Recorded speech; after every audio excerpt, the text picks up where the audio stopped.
Thank you all for coming back. I appreciate you. I always do. And I cannot say that enough. And all of that good stuff that you say to people when you appreciate them. I am Michael Thomas. I am your host, or at least I'm one of your hosts for today. And let me just jump into what I want to talk about. See, check it. I'm always talking on this podcast about making relationships into what you want them to be is kind of sort of like one of the several themes of this joint. And in that, it's about making it less about those traditional standards. So, in short, as Reggie, yes, that Reggie often says, you have to find someone to match your crazy. And that's ultimately what it all comes down to. So, as I was doing my normal reading, like I said, waiting for the universe to like let me know, direct me as to what I should talk about in these joints, I came across a couple articles that were of interest to me. The first article was about Cleveland, Ohio's own Machine Gun Kelly and his now fiance, Megan Fox. And I make a point to mention that Machine Gun Kelly is from the great city of Cleveland in the great state of Ohio, only because that is the greatest city in the whole wide world. Like I always like to say, there's Paris, there's Rome, and then there's Cleveland. So, that's the top three just kind of fighting, Cleveland's right up there. Anyway, for those of you that don't know who Machine Gun Kelly is, and there are a couple of reasons that people, at least in this demographic of this podcast, would not know who Machine Gun Kelly is. He's a rapper. He's a white rapper at that. And I have to say that he can actually rap. He's probably most famously known, at least before his relationship with Megan, for his beef with Eminem. White on white beef. White on white crime. Anyway, they went back and forth on a few songs, and some will argue that Machine Gun Kelly got the better of Eminem. I think it was fairly close. I followed that joint closely, that little beef closely, and Machine Gun Kelly didn't back down. And considering how solid of a rapper Eminem is, close means that, he must have been pretty good. And he was. It's still hard to say who won. That's a tough one. But I think it all started because Machine Gun Kelly said that Eminem's daughter was fine or something like that, even though Eminem's daughter is legal. It wasn't like he was talking about a child. Still, I guess as a father, you kind of see that as stepping outside of the lines, which I can understand. So I can't knock Eminem for taking exception. And that's what kind of started their whole thing, or at least as far as I know. Anyway, that's what he's known for. Megan Fox, on the other hand, she's an actress, sex symbol. She's been that for a minute. She was in some of those Transformers movies, among other things. I don't know what else she was in, but hey, she's an actress. Go look her up. Google. Shoot, everybody has access to it now. At least the people listening to this podcast should have access to Google. If you don't, you got bigger issues in listening to a podcast. But with that said, even though you might have bigger issues, still don't let that stop you from telling 50 friends to tell 50 friends. So anyway, as far as they go, I read that they got engaged and they celebrated their engagement by drinking each other's blood. Now, kind of reminds me of back in the day when Billy Bob Thornton was kicking it with Angelina Jolie. I don't remember if they got married or not, but whatever, they were together and they used to wear vials of each other's blood around their necks.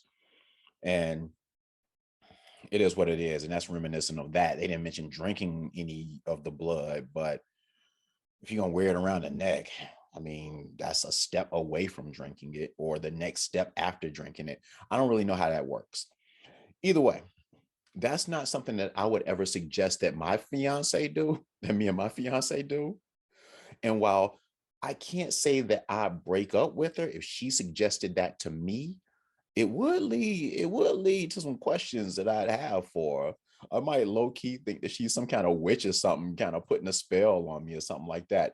Kind of like, remember back in the day, and people in this demographic, especially the Black people in this demographic of that listen to this podcast, and I don't know if white people used to talk about it too, but either way, remember though, back in the day when people used to talk about the way to get a woman was to the way for a woman to get a man was to take your period blood and put it in his spaghetti sauce or something like that, and that was supposed to keep him forever. Yeah, that same kind of weird.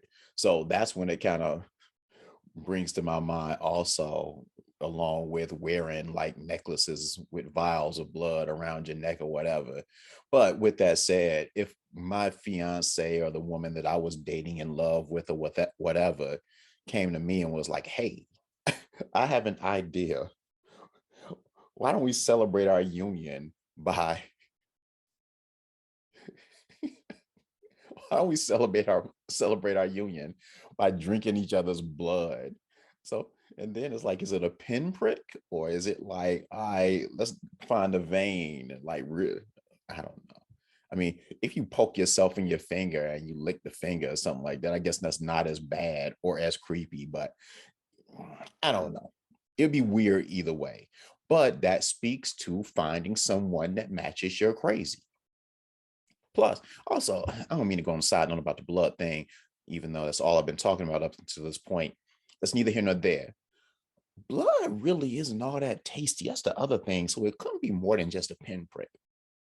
Like, anybody that's ever played sports has probably tasted their own blood once or twice. But even in that, that's my own blood. I never tasted anybody else's blood. Hold up. Actually, I think I might have, but that was that was by mistake. Some of the fellas listening to this joint might know exactly what I'm talking about. And even by saying that now, some of the women listening to this joint might know what I'm talking about. But since I put all of that out there, I'll just say, long story short, it involved that time of the month, and I'll spare you the rest of the details. Somebody wasn't as forthcoming as they should have been because they claimed that they didn't know. But hey, we're gonna let the past be the past. But you get the gist of it now. And if you don't, I can't help you beyond that. I'm sorry. Actually, a lot of guys actually enjoy that. Guys are kind of perverts. Guys are kind of freaky like that. And they kind of into that kind of thing. So, hey, but why this is the no judgment zone, and it is the no judgment zone, I'll just say that I'm not trying to taste the blood of any other person. The point in all of this is that Machine Gun Kelly, Megan Fox, seem to not only see that nothing wrong with tasting each other's blood, but they saw no issue in sharing it with the world. And instead of looking at them as a couple of weirdos, even though I've used the word weird a few times now, I think we need to celebrate the fact that two people have found their crazy in each other. So, with that said, I will say, let's just celebrate love, people. More love, less judgment. And let's hope let's hope that I'm not talking about the divorce on this podcast in 20 years. Or if I am talking about the divorce on this podcast in 20 years, hey, at least they made it 20 years, but that still brings to the point that they're getting divorced after 20 years. But at least it'll be 20 years, because I won't mention it if the marriage was shorter than 20 years. That is, if they actually get married. But it's all about celebrating love and celebrating finding your crazy, because we're all crazy. And it's just a matter, once again, of finding someone that matches your crazy. Anyway, second article I read was about Mick Jagger. I love Mick Jagger. And I say that cautiously, that I love Mick Jagger, because there was an episode that I did years ago when I talked about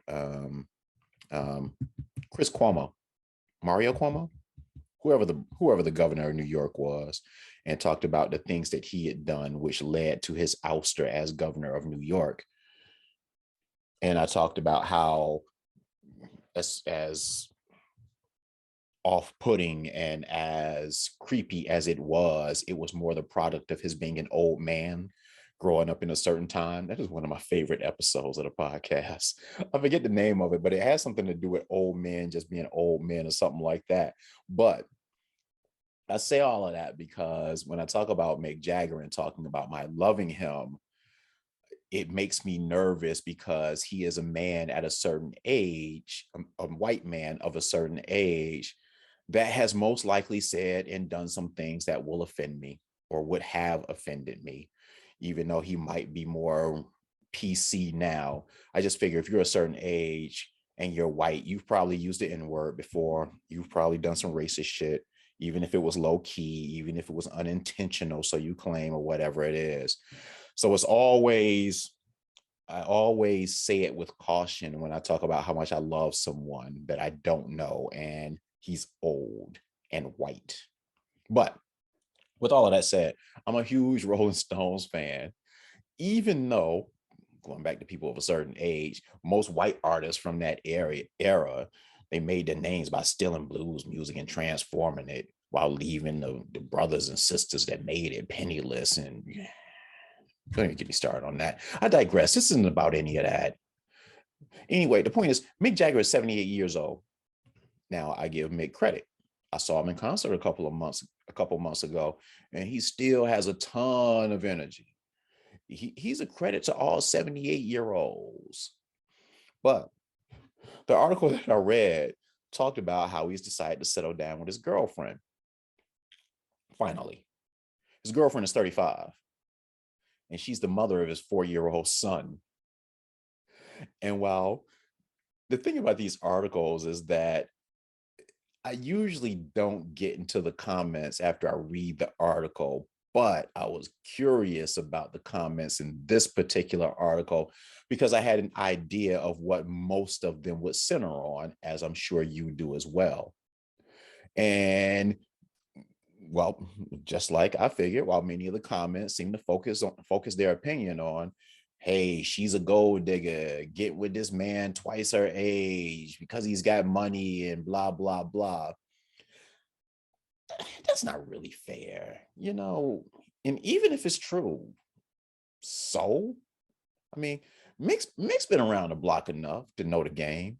And if she's with him for money, I'm guessing that it wouldn't be a shock to his soul to find that out. It's like me and Reggie had this conversation back in the day, and it's like, yeah, I remember Russell Simmons, of all people, was asked once in an interview how he felt about being older and having all these younger women around him, and if he ever wondered if they were with him for his money. And his reply was, everybody's out for something. He was like, they might be out for my money. They are out for my money. I'm out for their beauty. So when you look at it, fair exchange. And that's the best way to look at it. So instead of like focusing on, well, she's a gold digger and blah, blah, blah, it works for them. And regardless of the reason that they're together, they're together. And while I wouldn't say that that's the relationship, or that relationship is an example of matching each other's crazy, isn't it? It kind of is. The point is this. I read 2 articles about couples in love, and all that I saw regarding the reactions to both of these articles was negativity. And while drinking somebody's blood doesn't necessarily appeal to me, and while dating someone twice my age doesn't appeal to me, dating someone half my age doesn't even appeal to me, because what will we talk about? Yeah, hip hop. Well, I can talk about hip hop, but I'd be talking about hip hop before they were born, which they couldn't relate to. Let me just say on a side note, even though there is mute, even though I'm of a certain age, well, let me just start over. Younger people, and this is an old man rant, even though I'm not old, younger people today act like the world didn't exist before they were born. And maybe I felt that way too at a certain point in my life. But even though I felt that, I knew about history that happened before I was born. I knew about Motown, most of which happened before I was born. I knew about Elton John. I knew about the Bee Gees. I knew about the Rolling Stones, and I was fans of all of those cats. I knew about TV shows that were made before my time. So it wasn't like history was just lost on me, entertainment history at least. It wasn't like it was just lost on me. But sometimes when talking to younger people, it's like the year before they were born, anything that happened before that It's like it didn't exist. So you talk to a kid and you talk to him about Tupac, and they're just like, yeah, okay, he was cool, I guess, with no appreciation. And that's coming from me, who doesn't even feel like Tupac even ranks among the greatest rappers of all time. Still, when you look at the totality of who he was as an entertainer, as a rapper, as an activist, as a flawed human being, Gemini. So you get what you get. But when looking at all of that, it's like, I don't know, it just seems like people should know their history.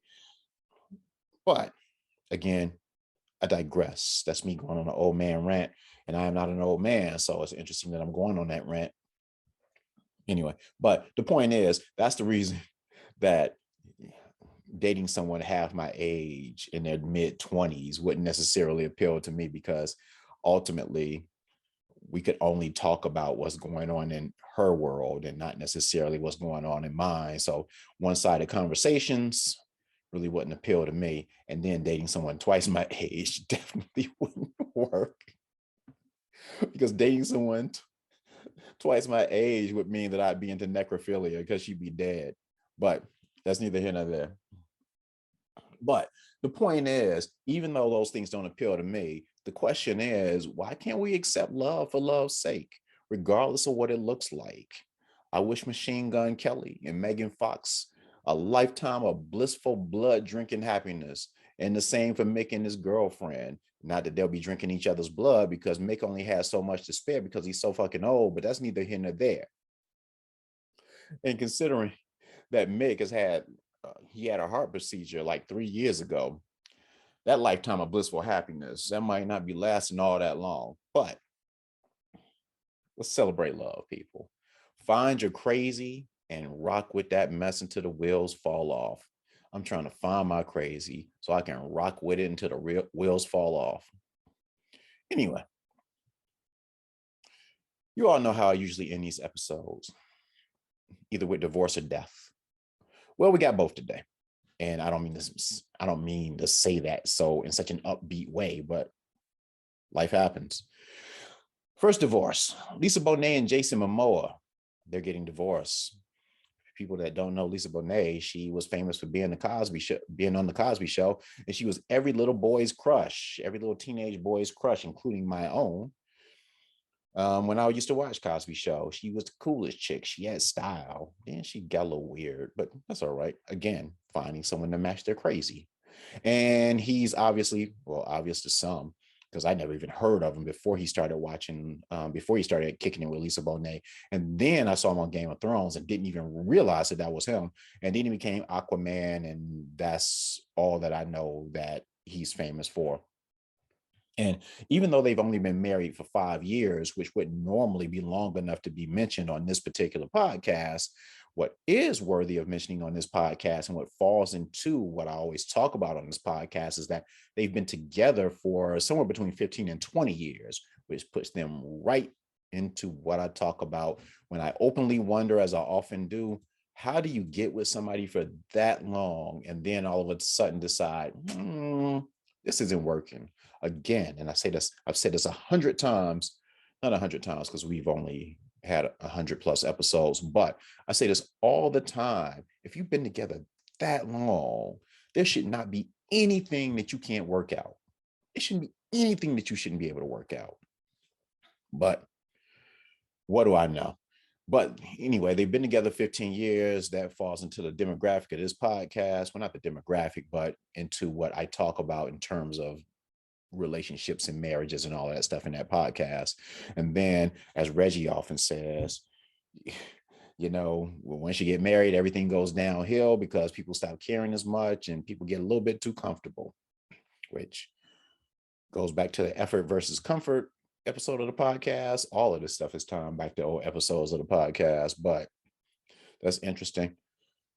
But this one was kind of surprising to me, and I don't know why any marriage ending in divorce would be surprising to me, to be honest, considering it happens so often, regardless how long they've been together.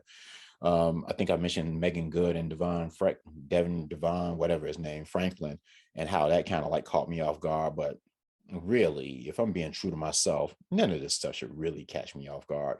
This is human nature, as I often say all the time.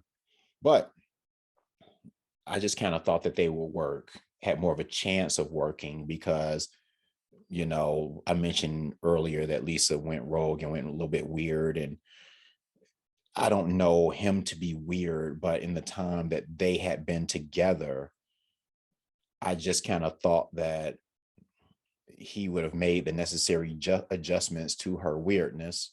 And maybe it was that he's weird in ways that we don't know, and she couldn't make the long-term adjustments to his weirdness, despite the fact that they had been together for that long. Or maybe the weirdness just shifted, and I don't know. I don't know how any of stuff works. Keep in mind, I'm the one that's not even married, but I thought their crazy matched. Obviously, it didn't match long term, or the crazy got crazier, and one or the other couldn't make the adjustment. So, as a result, they're off to find their next set of crazy. I don't know. God bless. Okay, so that's that for that. And in death news, shout out to the memory of James Mtume. Most people know Mtume from Biggie's song Juicy Fruit. I mean, no, his song was Juicy. Mtume's song was Juicy Fruit. Mtume was the name of the group that he headed that released the song Juicy Fruit. And they had some other songs. By the way, I just have to say for the record, I respect James Mtume, and obviously I do because I'm mentioning him now. I could not stand Juicy Fruit because I remember that mess was out and they used to play that mess on the radio every single second of every single day. I could not stand that mess, and I could not stand Biggie's Juicy. I like Biggie's Juicy better than the original Juicy Fruit, but that's not to say that I liked it. And I will also say that even though I didn't necessarily like Juicy off of Biggie's album, Ready to Die is one of my favorite albums of all time. It is definitely top 5. It might be top 3 because, as we all know, and for those that don't, let me recount them. First is Wu-Tang, Into the 36 Chambers. Second, Public Enemy. It Takes a Nation of Millions to Hold Us Back. And then after you get those two out of the way, I think it might be Ready to Die. Boy, that has some joints on it. And the most underrated joint on it was my personal favorite off the album, Me and My Bitch. But it's not about Biggie. It's about James Mtume. Sorry, I just kind of got caught off on a tangent. I didn't like Juicy, but Juicy stole James Mtume's. It didn't steal it because Puffy paid James a lot of money. James talked about that later on in his life. I saw him in an interview. So he was far from bitter and he was well paid for it. But Mtume worked with a lot of people, like from Miles Davis to Stephanie Mills. He was a great writer, great composer, great producer. And he lived to be 76 years old. He just had a birthday last week. And so I think he was born on January 3rd and he died on January 9th. So fortunately, he was able to live a full life and he was able to see his birthday before he passed, which is kind of cool. And especially considering how I feel personally about birthdays, is my favorite holiday of the year, my birthday. So, so because he lived a full life, normally when I give death news, it comes with a lecture about about how people need to take care of themselves because they haven't been taking care of themselves because they died too young. While 76 is relatively young in this modern day that we live in, it's still old enough to say that he lived a full life. And I think is right along the average of expected lifespan for Black people. I think it's a little bit above. So I have no reason to lecture you all today about health. So I know some of you are saying, thank goodness, somebody want to hear that shit anyway. But still, take care of yourself. And again, shout out to the memory of James Mtume. And yeah, I would go listen to that song, Juicy Fruit, in his memory, but I can't stand that shit. Anyway, Thank you all for joining me. I always appreciate you all coming along for the ride. As I always say, and I said earlier, tell 50 friends to tell 50 friends. And before I leave you for the day, Reggie, my guy, come and say goodbye to the people. Reggie, you really not gonna really? It's like that, really? All right, Reggie's not coming. He came out for a little bit for that 99th episode, then had his social anxiety. If you want your fix of Reggie, just remember Reggie was on the first 50 episodes and then all of a sudden fell off. But with that said, you sure you don't want to say it? You sure? Oh well. Anyway, I'll say it for him. Goodbye, everybody.